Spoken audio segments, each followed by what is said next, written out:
was it looked like she signed it like this, which I associate more with community, and I kind of did town because I live in a very small town, so I think of town like being like this. Okay. So I signed, you grew up.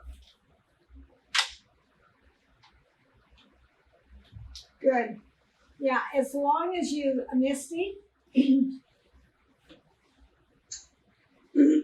I set up kind of like Megan, except for I did city and then I did small on one side and large on the other. Instead of qualifying each of them, I just did city and then bigger. Okay, variation Tori. For 20 years. I came and set up the program. I wrote the curriculum. That was what I was hired to do. So I came and set up the program 20 years ago and taught the entire curriculum to the first graduating class until we had more students enrolled, and then we gradually have added faculty through the years. Originally, back in the 1700s and before, there was no education for the deaf in the United States. The story that you'll read in all the cultural and historical accounts of deaf education talks about Thomas Hopkins Gallaudet, who was a ministerial student. He went home, he was sick, he was recovering, and the family that had moved in next door to his parents had a deaf daughter. Her name was Alice Cogswell. Gallaudet became so curious about how he could teach her to read and write, and he worked with her extensively, that her father, who was a doctor, said, let us generate funds and send you to England to the Braidwood School for the Deaf to learn their techniques. So the money was gathered. Gallaudet went abroad.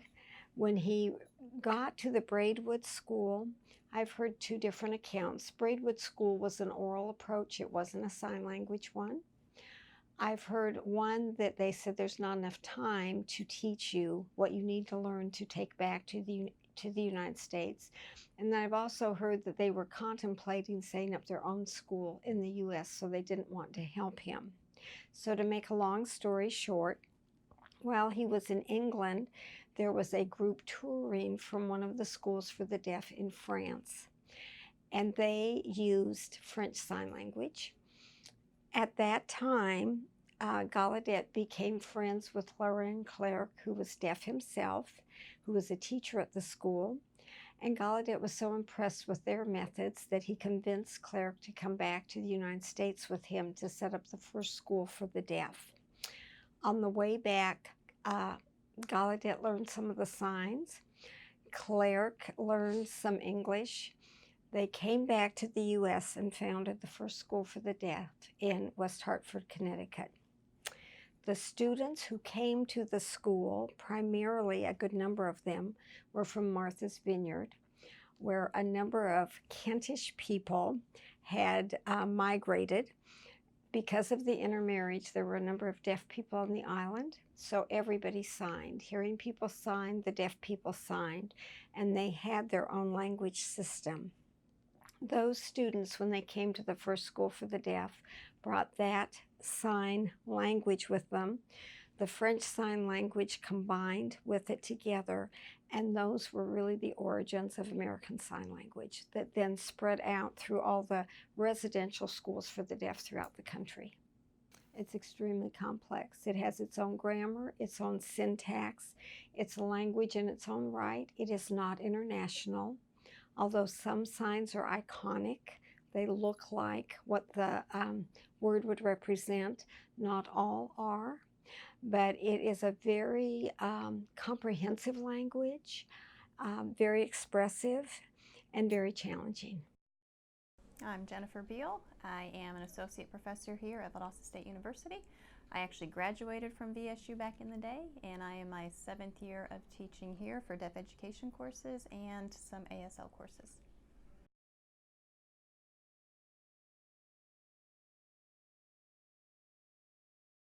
Oh, my favorite memory is walking to it, maybe.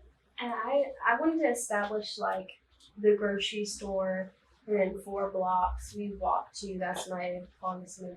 Could you do like my favorite You want to do this? Does anybody think you need a rhetorical here? No? Mm-mm. Tori? So, part of me really wants to, because like, I feel like, I see what Chloe's doing, but I feel like if you do the fondest memory at the end, it's almost like telling me, like, you just told me what you just described, but I feel like that needs to be somewhere before, because you're telling me, okay, this is what I'm talking about. I'm talking about my fondest memory, and then maybe changing it so there was a grocery store and we used to walk to it. But to me, the fondest memory at the end doesn't feel concise, I guess. I agree.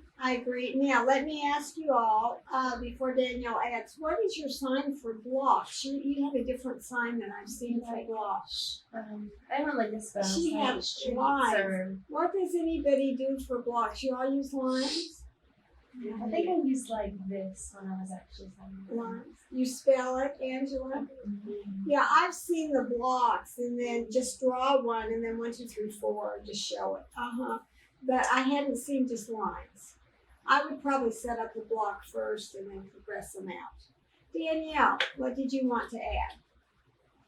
I was just gonna say that I agree with what Tori had said. I think that because ASL structure, what you really want to do is you want to go from the biggest concept to the more specific details. So what you're saying is, like, I have this memory that I really enjoyed. That's a pretty broad statement. All right, now what is this memory? We went to this grocery store. I know, what about this grocery store? What happened? Oh, it was 4 blocks away, and this is what we did while we were there. Because a lot Well, I feel like for Yeah. ASL, it's more visual, and it's easier to visualize what's happening. Correct. And a lot of what's going to follow is related to that grocery store. Your structure was good, Chloe. It's just, different. And could be either. All right, Danielle, this next one is yours. We lived on 12th Street and 16th Avenue, and the grocery store was located on 12th and 12th. So it was only a few short blocks from our house.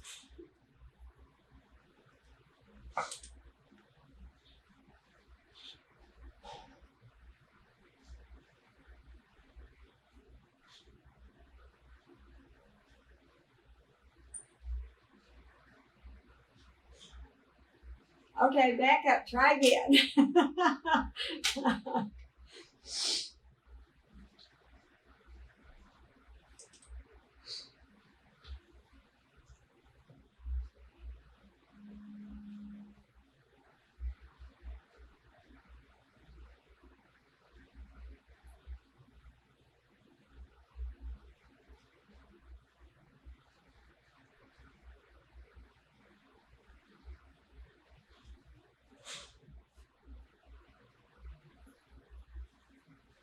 Okay, not bad at all. What's one sign, Danielle, you could use instead of saying near after showing that? What's your sign for it's really close?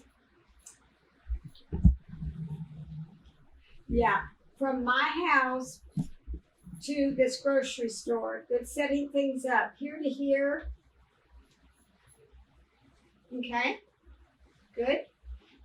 Awesome. Is that Yes. the correct way to show that? Show the intersection. Okay, I know at one point her arms like crossed. That kind of over. got a little confusing. like this. Yeah. And then This she is- went over and said 16. Yeah, for 16. This is your actual intersection sign, guys. So yeah, my house is here on 16th Avenue and 12th Street. Avenues going across, streets going straight. Okay, at this intersection.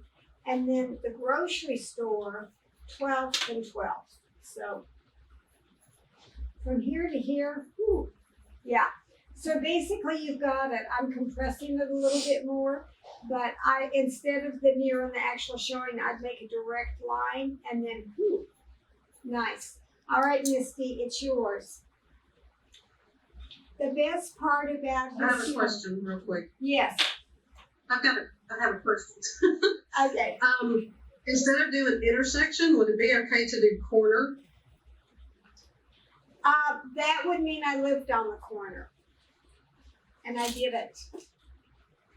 Those were the two streets came together, but I didn't live on the corner. Does that make sense? Okay. If I said I And would, it was just when I heard this street and that street, yeah, I think corner. it's giving you landmarks to go to 12th and 12th rather than 12th and 16th. Got it. Good point. Okay. The best part about his store was that he had penny candy.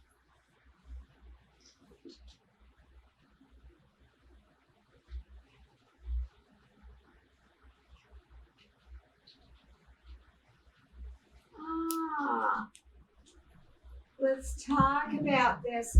Okay, what can she do to make this one clearer? Yes, Sarah. The way that I said penny candy. Hang on, let's put the camera on you a second. Let's make sure. Yeah, I want to see the penny. Yeah, it's not cheap. Can you find her, Shakira's? Hang on, we're moving the camera to Sarah. There we go. Okay. Yeah, that, You're fine. Okay. because that's how I set it up. Was I said the candy was cheap. Oh, the candy was cheap. Does that convey the same message? I would do penny candy. Penny, 1 cent candy. Oh. Yeah, because back in the day, well, yes, it was cheap.